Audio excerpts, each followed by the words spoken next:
My name is Shane Joseph, and I came to Canada from Sri Lanka, formerly known as Ceylon, via Dubai.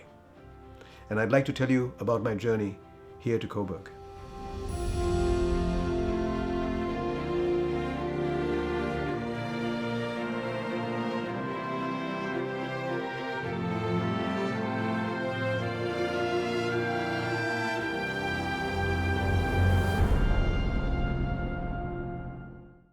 My father's side of the family dates back to about 1790, and they came as employees of the Dutch East India Company.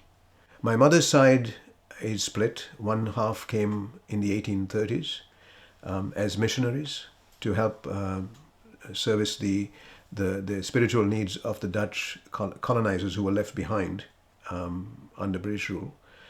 And my mother's maternal side, they date back to the Portuguese who colonized the country back in the 1500s. The 1950s was a very interesting period. We were still in the honeymoon after independence. And actually, Ceylon was a very interesting place to live in. It had a great climate, it had a great economy. We had a very good life, a good living standard. There was a movement to nationalize things. The country changed its official language to Sinhala. Sinhala was brought into the schools, and the English was dried up. So I had to go into, starting from kindergarten, to study in Sinhala. That also caused a huge exodus because people who had English as their first language decided to leave. My growing up in Ceylon, as much as there were happy memories, there were also sad ones because there was a lot of departures. Many of my friends whom I knew would suddenly leave, and I was always going to farewell parties where people were leaving and going somewhere else where I couldn't go to. The country lost an international language that they could do international trade with, and all the English-speaking people left. And without having English in the schools, the country suffered. With this marginalization of minorities, they started revolutions. And the two that I remember very well was the one where the university students in 1971 formed a pro-Marxist revolutionary group. The Tamil Revolution in 1983, which lasted 26 years. The Tamils were the largest minority group in Sri Lanka, and they were able to mobilize and fight the government. That drained the country in the end. It drained the country of its talent because many of those Tamils ended up in Canada. Sri Lankans do better outside their country than inside their country.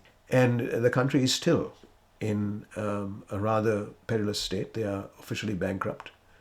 My father bought a house, he built his house in a place called Narvala, which is on the fringes of the capital city of Kotte that was formed subsequently. And I spent 18 years there.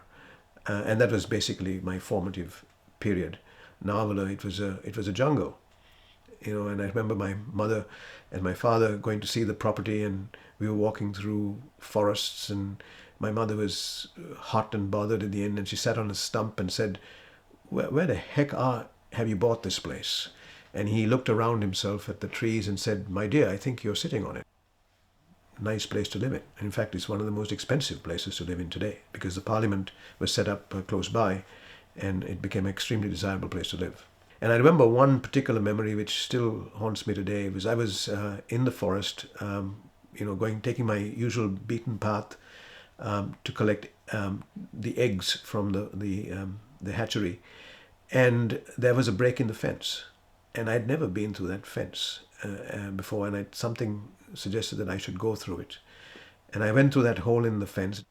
It really was a wonderland because on the other side was a paddy field, and there were these women in their bathing cloths in the river bathing, and there were these green fields of paddy, and there was a pottery where the clay pots had been just made and were drying in the sun. They were going into the kiln the next day, and it really was one of the most beautiful scenes I have seen in my life. The geography is unbelievable. It's got mountains, it's got desert, it's got forests, it's got a coastline that runs right around the country. It is a really, really beautiful place to be. I got to the university entrance level.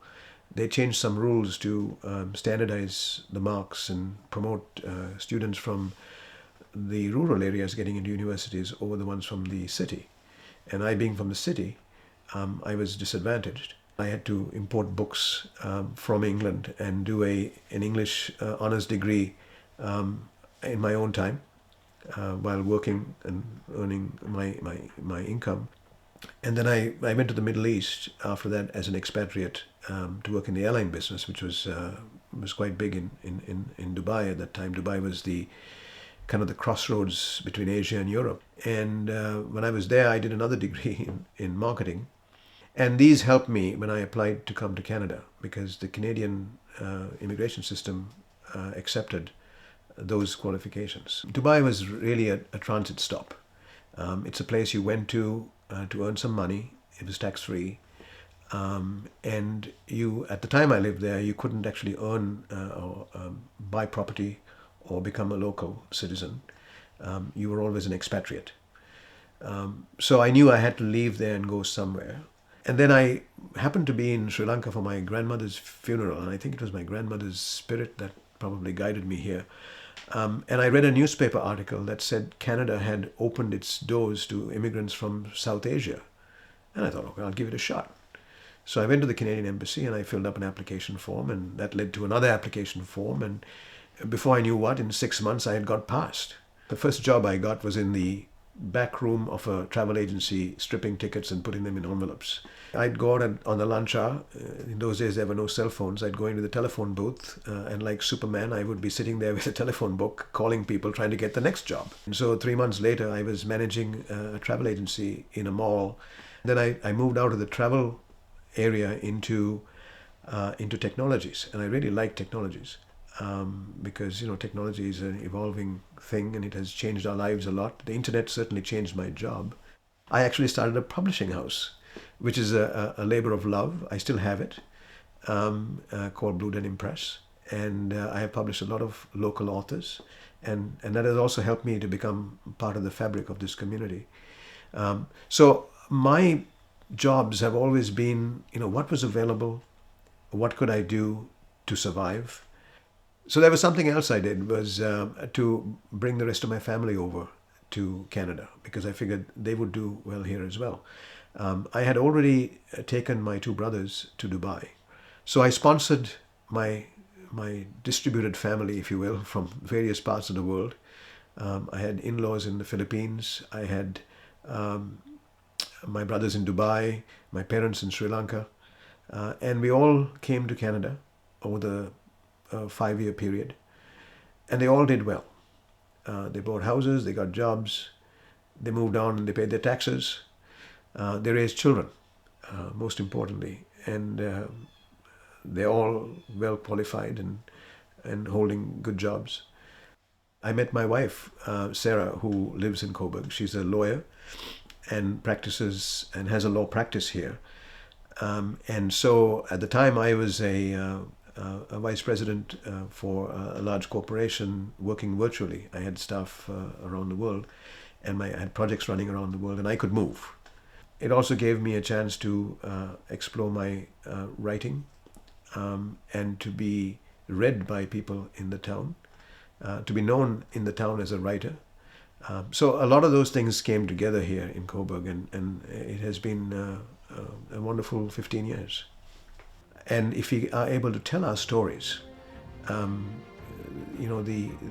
residents of Northumberland County will understand that these people are not too different from us. They've just had different circumstances, perhaps harder circumstances, but they react just like any human being would do under those circumstances.